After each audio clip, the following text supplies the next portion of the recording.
কোনদিন কাবাঘরের সামনে গেলে বা কোন আত্মীয় স্বজন গেলে বলবেন, কাবাঘর দেখার সাথে সাথে প্রথম যখন কালো অংশটা চোখে পড়বে, যখন আপনি মসজিদে হেরমের গেট দিয়ে ঢুকবেন, যখন ওই Fahad gate, King Fahad gate আছে, যখন ঢুকবেন অনেক দূর থেকে কালো কালো কাবাঘরের একটু একটু দৃশ্য ভেসে উঠবে চোখের সামনে। তখন দোয়াটা করবেন, কি দোয়া করবেন কয়টা? যখন কয়টা?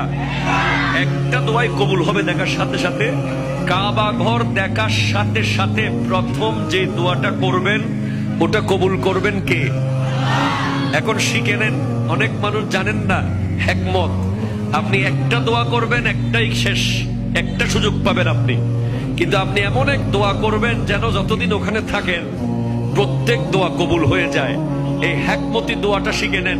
আপনি বলবেন, আল্লাহ আমি 10, 12, 15 যতদিন এখানে থাকবো, যতগুলো দোয়া করব সব কবুল করে নিয়েন। দোয়া করছেন কয়টা?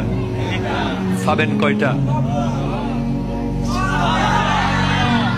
কাবা, কাবে কি রৌনক, কাবে কা মঞ্জর, আল্লাহু আকবার, আল্লাহু আকবার।